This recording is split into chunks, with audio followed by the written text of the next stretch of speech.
Hey Scott, hey everyone else, welcome back to 4 Running Shoes. So as you can see, I'm not actually talking in this video, I'm just doing a voiceover because they had copyright music playing in the background, which is a bit annoying, but oh well. Welcome to Wings for Life 2022. I am running at Monash Clayton, which is an app run venue. So basically everyone here is just using an app, but they all decided to come together and run. And I was so excited when I got there and I realized that, man, this is actually a proper event. It's well funded. It has like PA system and MCs and lots of people coming. It was really cool to be there and be officially like Red Bull with the big banners and all that sort of thing everywhere. Was felt like a real event and a real race. So I was excited to be there. So what is Wings for Life? The idea of it is at their flagship runs, which I've done a couple of in the past, they have a real car that starts half an hour after you start as a runner. So all the runners start, get half an hour head start, and then the car starts at 14 kilometers an hour. And then the runners are out running, and the car slowly catches up to those runners. And then every half an hour it gets faster and faster and faster until it overtakes everybody. And so, yeah, you like the winner of this race, for example, ran 64-ish kilometers, I think, which is nuts. The speed that they have to run to do that is ridiculous, and the amount of time they have to run is ridiculous as well. So the idea is the faster you run, the further you go, and then you just see how far you get rather than how long it takes you to do a certain distance, which is a really unique way of running, and it's really fun. And it's easy for even amateur runners to come along to an event like that because they're going to run a certain distance. They don't know how far, but it's anyone can have fun with this sort of a race. So I really enjoyed this run. I didn't have heaps of expectations. I had just finished my half marathon. If you haven't seen that video, go check it out. It was one of my best runs of my life. Actually, it was the best run of my life. So go check that out if you haven't seen it. This was not the best run of my life, unfortunately. My body was still recovering. It was only a week ago that I ran that other race. So yeah, I noticed not long into the run, I was actually feeling a lot of fatigue, especially in my feet. I was feeling a lot of foot pain as I ran.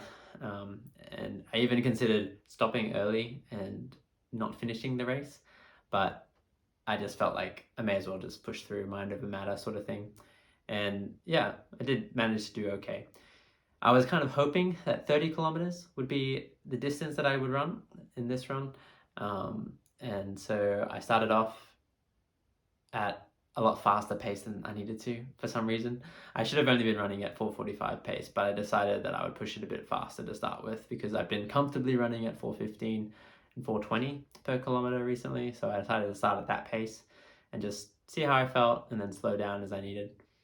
And yeah, I really enjoyed running at that pace. It got a bit crowded at the start, so it took me a while to get there.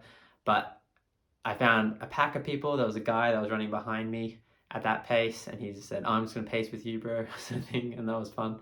And then I caught up to a girl that was running at that pace as well at one point, and we ran together for a few laps, and then I decided I needed a walking break, and yeah, just wanted to make sure I had longevity in this run, take a bit of a break, because I was obviously well above what I needed to be running pace-wise, and just sort of took it easy for a little while and then started to amp it up a little bit.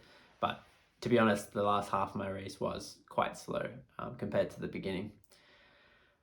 But overall, the race didn't really go to plan, but I really enjoyed it and really proud of how I did. Unfortunately, not long after I started running again, I realized that my app had crashed, and that kind of ruins the entire race.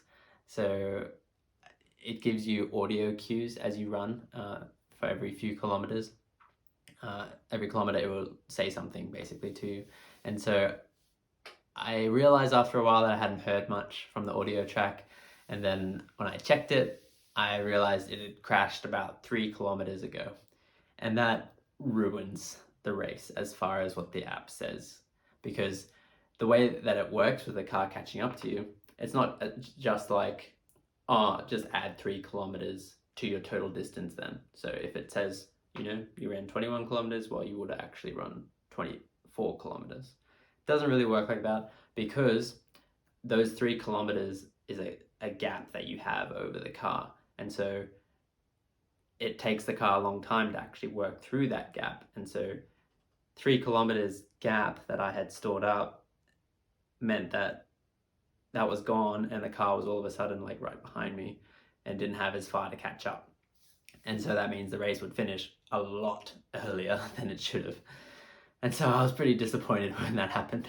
And I didn't really know what to do, because I could just stop and give up because the run is ruined. I could run until the car says it caught me, but really it was still 3 kilometers behind when it said it caught me. But both of those options felt like, what was the point of the whole run? Because I had pushed it pretty hard, and I was hoping for a new personal best sort of thing. So I decided to anyway just keep pushing, and I figured out that they have a calculator that you can use to judge, like set a goal for how far you can go. So it tells you, if you want to run 20 kilometers, you need to do it in such and such a time, 21 kilometers in this amount of time. So what I did was, once I got to about 23 kilometers, I knew the car was still well behind me at that point, even though it said it caught me at 22 kilometers. And so I checked the calculator. I was like, okay, well, I'm at 23 kilometers now. If I want to do 24 kilometers, what does it say I should do that in? And so it would say, I need to complete 24 kilometers in 2 hours and 5 minutes in order to still be ahead of the car. And so I just kept checking every kilometer as it went by and compared like that to the actual time I've been running. And so yeah, that worked. It wasn't as exciting as, the people in your ears telling you, oh, the car's right behind you, quick, run faster. But it did the job, and I felt like it was very accurate in the end as far as what I should have ran.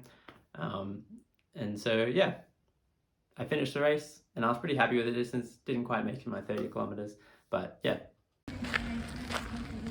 And that'll do it. So I missed my 29 kilometer split by about 19 seconds. So all done for me. But man, I'm tired. Legs are done. I still walk, which is good. But I am ready to call it a night. So all done. Just a bit of a snack, stop at a service station for non-Australians to get some food, because it's the only place I was open. Also needed some milk, so did some groceries after the run. It's only 11:51. So yeah, I'll just eat that and then head home and jump in the shower, jump into bed, and then work tomorrow morning. So overall, I'm pretty happy with 29 kilometers. I think I could have done more if I was obviously fresh, and yeah, I was used to my shoes. Could definitely have done a lot further than that, but it was just for fun. It was for a good cause. Wings for Life supports people with spinal injuries and is looking for a cure for that. So yeah, definitely a worthy cause to be supporting. So yeah, if you'd love to donate to that, definitely go ahead and do that. And yeah, it's a fun event to be a part of, and even got to do it with a friend from work who came along last minute, just signed up that morning or something, and then rocked up. So that was a lot of fun. He did about 16 Ks, which was, yeah, a really cool achievement for him, considering he's sort of just getting into the more long distance sort of running, which is really cool. Anyway, I had a lot of fun with it, and yeah, if you guys are interested in it, it runs every year, so check it out. There might even be a flagship event where you live, so check that out. Definitely do it. It's very fun doing it when an actual car overtakes you and is beeping its horn and stuff. It's really fun. But yeah, thanks for joining me with this. It was a fun little run, and yeah, I'll catch you in my next video, and I'll set some plans, I guess, for the future. Thinking about doing a 5K PB soon. Catch you guys in my next one.